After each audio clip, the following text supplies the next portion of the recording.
friends, welcome to another training tips video. Today we are going to be talking about one of the most commonly used accessories in Nosework, and that is the long leash.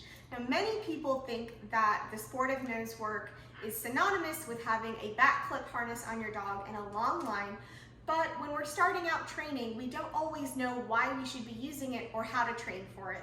So today we're going to go over some very basic exercises getting you and your dog comfortable with using a long line.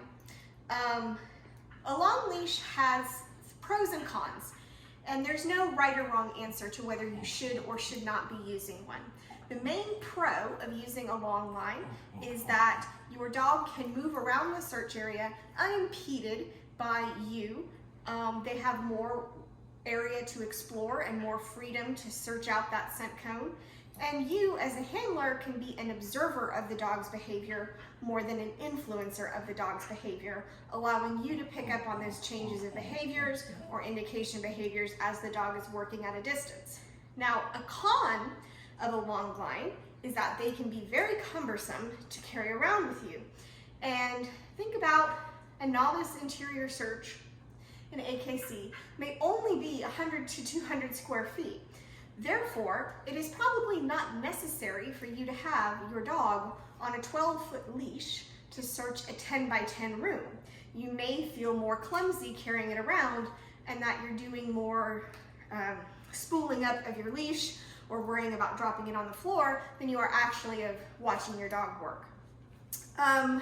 Many people have a leash and harness that they use specifically for Nosework, and that's great. It helps to set the tone of the dog's work environment. It gives an expectation that, oh, we're here to do scent work, I have my special outfit on, and that's a great behavior pattern to set up with your dog. Equipment does matter to dogs.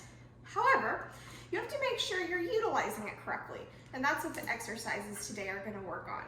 Now, my dog and I don't often search on a long leash. He is not a quick searcher. He does not move swiftly.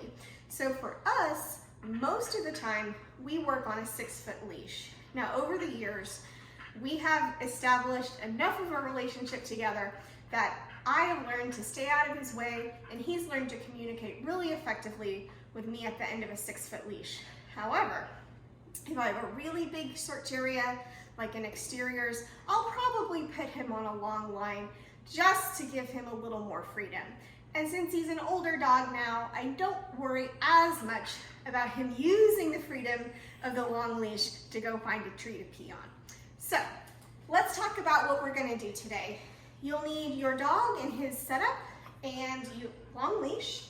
I have 2 cones, and I also have a target dot because I need to tell myself where to stand. I have an odor box that I've marked so it's easy to see. I have a couple of blank boxes as well. And we're gonna take this outside where there's plenty of room for both Bentley and I to work. And the first thing we're gonna do is get everything set up, and then we'll start working on some exercises. All right, so we're gonna get set up with all the equipment we need to work on this exercise. So here at my start line, I've set up an orange dot, and that's for me to stand on, and an orange cone so I can easily see my start line. The second thing I'm gonna do is I'm gonna take my long line and I'm gonna measure it out around the ground, and I'm gonna set a cone at the end. So that's my end point. Now what I don't wanna have happen is I don't wanna put my odor box so far away that while I'm standing at the start line, Bentley gets an accidental leash correction. So that's why I have the second cone to let me know where to stop. So let's get started. For the first exercise, I'm going to stand here on my dot, and I'm going to tell Bentley to search. Now I'm going to give him leash and let him go run to the box to indicate. It's very simple, it's not that far away, but I do want him to take the lead and be the one to initiate moving towards the box. Now, after he gets there, my dog, the way we were trained, when I say yes, he returns to me for the treat.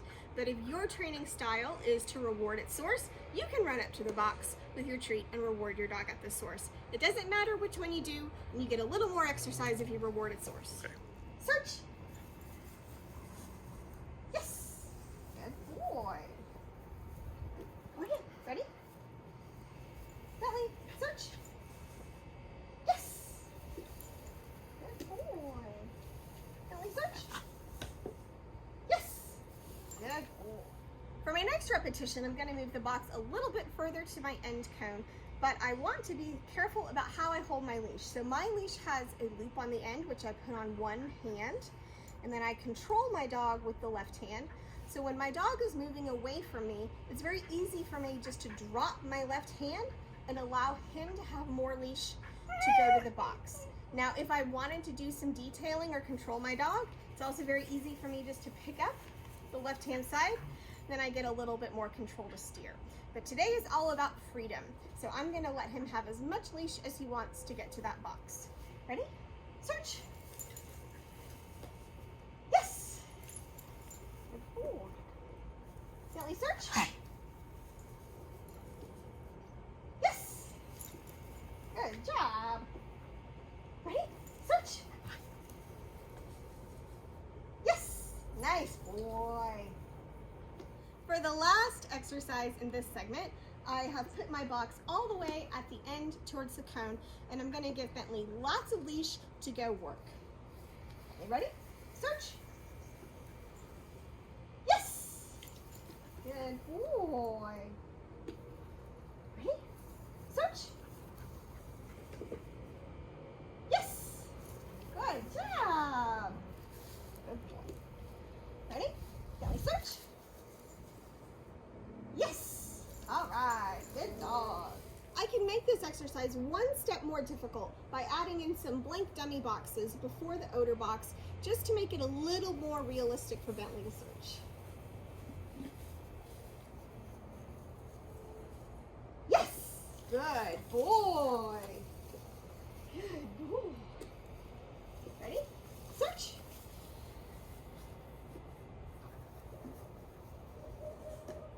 Yes. Nice job. Nice job. To make this one level more difficult, I've moved my hot box further out past my cone. So now my dog and I have to travel together. My goal here is to be able to give him as much leash as he needs to reach that search area, while giving him freedom to roam if he needs to. Ready? Search. Yes. Good boy. You search.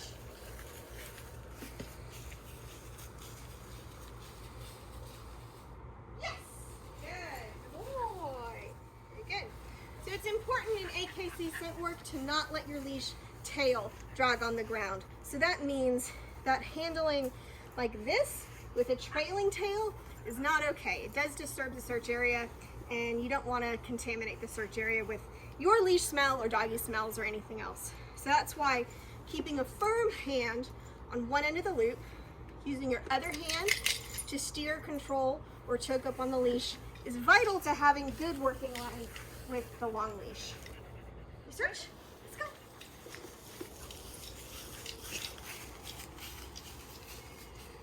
Yes! Good boy. Good boy, Bentley. So these exercises are easily something you can do at home with boxes, which I'm sure you already have, or some cones or other markers. You can make this more complicated. Instead of using boxes, you could just do a regular exterior or interior search. Just keep in mind where your dog may be heading so you can avoid getting tangled in chairs or on light posts. All right, that's it for today. If you have any questions, let me know, but I hope you enjoyed these basic training tips on using a long leash in scent work.